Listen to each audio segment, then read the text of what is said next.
Hello and welcome back to another episode of Embracing Magic. This is a very special episode where we're on the road in Burley Village, which is also known as the Witches Village, and we're really excited to be here, checking out the local shops, talking about Sybil Leek, who is an iconic witch in history, who left a big impression on the area. We're also going to be doing a little bit of ceremony and stepping out into the local nature where there's loads of deer and, you know, lots of foraging, and we're just excited to be having a nice trip together. Trippage. Yeah. So yeah, let's get into it.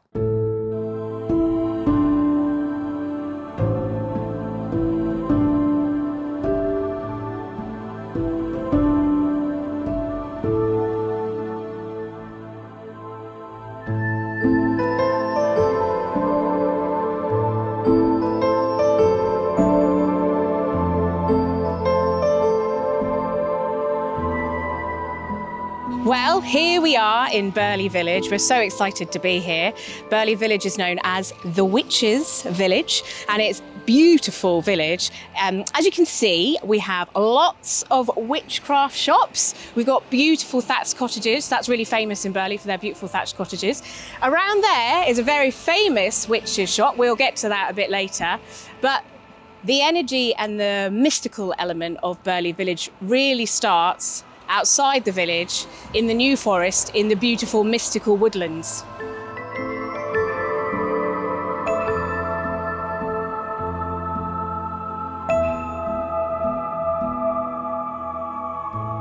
Although Burley is a quaint little village full of witchy shops and beautiful cafes, the magic wouldn't have happened in the street, it would have happened here in the New Forest, which is mere feet away from the centre of the village. And it's in this land is imbued with magic and folklore and mysticism. So it would be here that the famous witches or solitary practitioners would have come and performed amazing ceremonies and rituals, which makes this land feel so special. The New Forest Coven, founded in the early 20th century, played a key part in Burley's magical heritage and also played a pivotal role in modern witchcraft for Britain.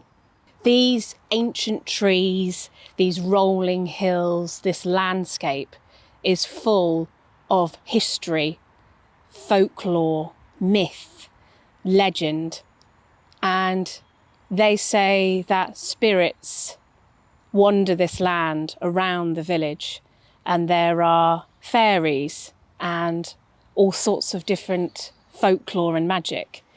And the most famous of all being the legend of the Bistern dragon.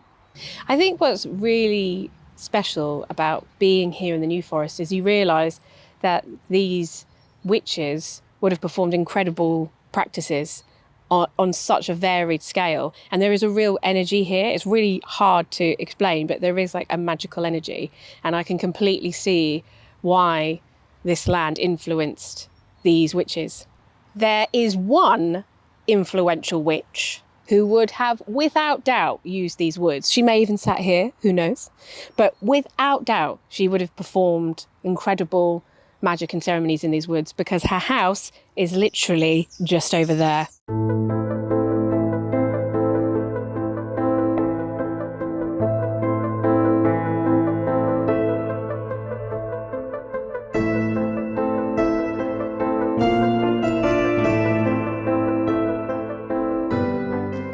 So the reason why Burley is known as the village for witches is because of a very famous witch called Sybil Leek, who lived here in the 1950s. She was a very eccentric character who used to walk around the streets of Burley with a long black cape, and her familiar jackdaw sat on her shoulder, Mr. Hotfoot Jackson. And she played a really important part in the resurgence of witchcraft during this time. We're actually standing around the corner from her home and in front of the very iconic shop in the village, which Sybil named a Coven of Witches.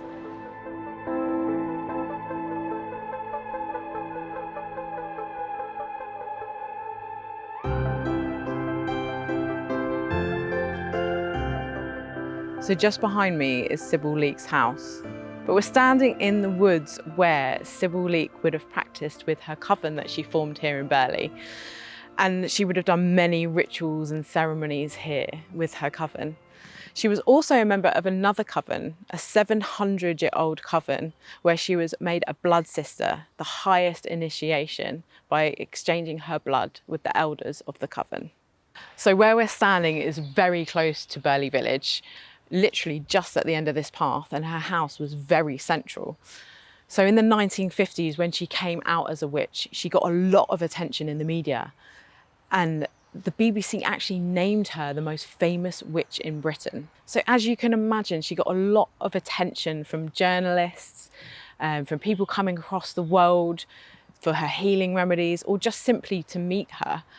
And unfortunately, as the attention grew, the people of Burley got a little bit agitated by this, and her landlord actually asked her to denounce witchcraft or he would not renew her lease, which obviously she refused to do.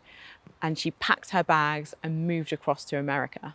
And this is where she wrote over 60 books on witchcraft, and she continued doing media interviews to teach people what witchcraft was truly about. And this is why she was so important. So as you can see, this is the reason why Sybil Leek is not only an icon in witchcraft, but is why Burley has been put on the map as the witches' village, and why many people all over the world come to visit Burley today.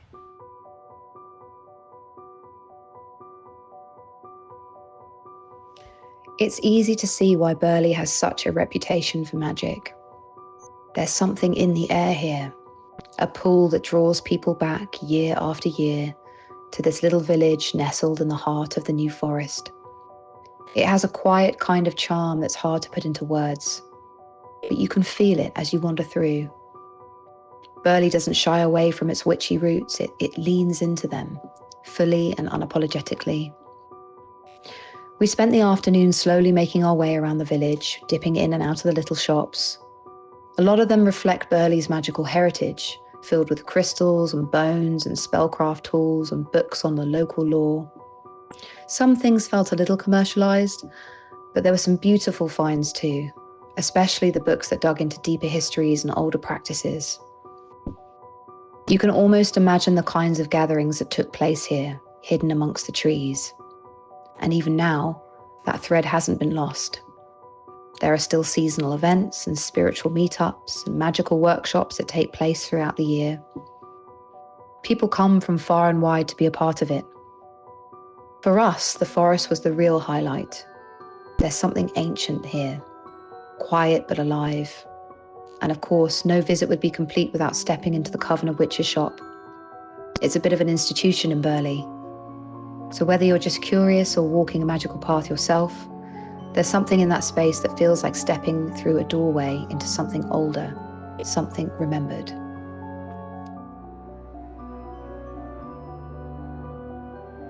So we are inside the shop now, just having a little look around. There's something in here for everyone really, whatever witchcraft path you're walking down. There's goddess statues, witch bells, books, jewellery, crystals, all sorts of things really. So one of our favourite sections in the shop was actually the jewellery section, and they've got loads of beautiful sterling silver pieces with amber in them, quite a lot of amber jewellery here. And Toni and I tried on a couple of rings that we liked. This one here, which Toni really liked, which I said really looks like a blood moon. And then I think I tried one over here, a smaller one with a darker piece of amber in it, which was beautiful. But yeah, lots of really nice talismans here.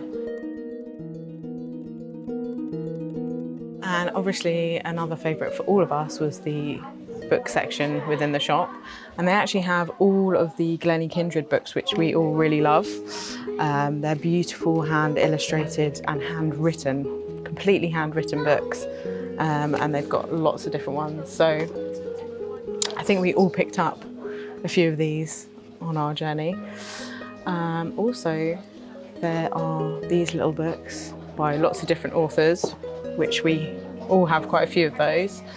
And just a variety of different witchcraft books. There's a lot of Wiccan books here. and a variety of tarot and oracle decks to choose from. Obviously I have the original Rider-Waite tarot deck, which is a popular one, and yeah, lots of different ones to choose from. Another really interesting thing about this shop is they have a little section right at the back where you can have your cards read. So there's a tarot reader actually sat in there now waiting for his next client. There's also a variety of different crystals that you can choose from, oils, and actually like a cute little section for kids as well. So if you have magical little ones, it's a cute little shop to come to.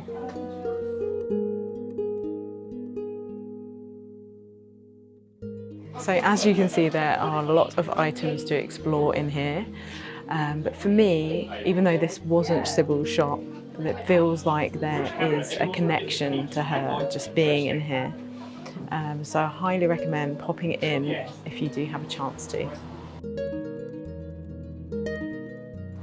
So thank you for joining us today. We've had a really beautiful time in Burley Village, walking around, talking to local people. We found our favourite cafe here. It's called Noon. We've eaten lots of cakes and had lots of coffees and toasties. We came back into the Coven of Witches shop, which was named by Sybil, as Steph said earlier in the episode. And we had a really lovely chat with the current owner called Alan, who actually likes to describe himself as a guardian. He sees himself as holding the legacy temporarily and then passing that torch on to the next person that comes along, which is a really beautiful way of thinking about it and preserving history here. And he told us a little bit more about Sybil, about how she was a medicine woman and how she would help deliver children. She would make herbal concoctions to heal people. She would provide ceremony for those that have passed over. And we got to talk a little bit about how people are still practicing witchcraft here in Burley. We were told about someone called Vicky Bramshaw, who's written this book called New Forest Folklore, Traditions and Charms, which I'm going to look forward to reading later and learning about what folklore they have here. But she's also considers herself a high priestess in witchcraft, and has also released a few other books about that. And we were also told about someone called Julie Frost, who actually creates spellcraft kits for people within the shop as well. And so just a little bit more interesting information about the shop. We actually found out that there's a well underneath the shop, and there's a ley line that runs from behind the shop all the way to Stonehenge, which is absolutely amazing.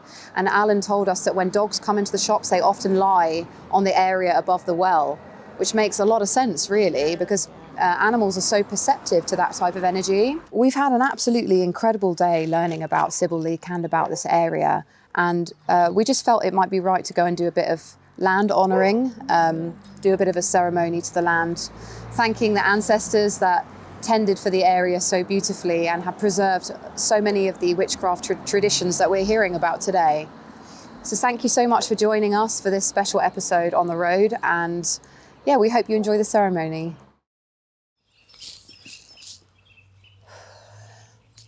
So one of the beautiful parts of our practice is to honour the land and the people that came before us, to recognise the sacrifices they made, to celebrate the huge achievements that they had, the beautiful connections they made as a community, the way they cared for the land, the reciprocity with the plants. And we show that honouring today through sound. And it is a beautiful thing to be able to do with two of my best friends.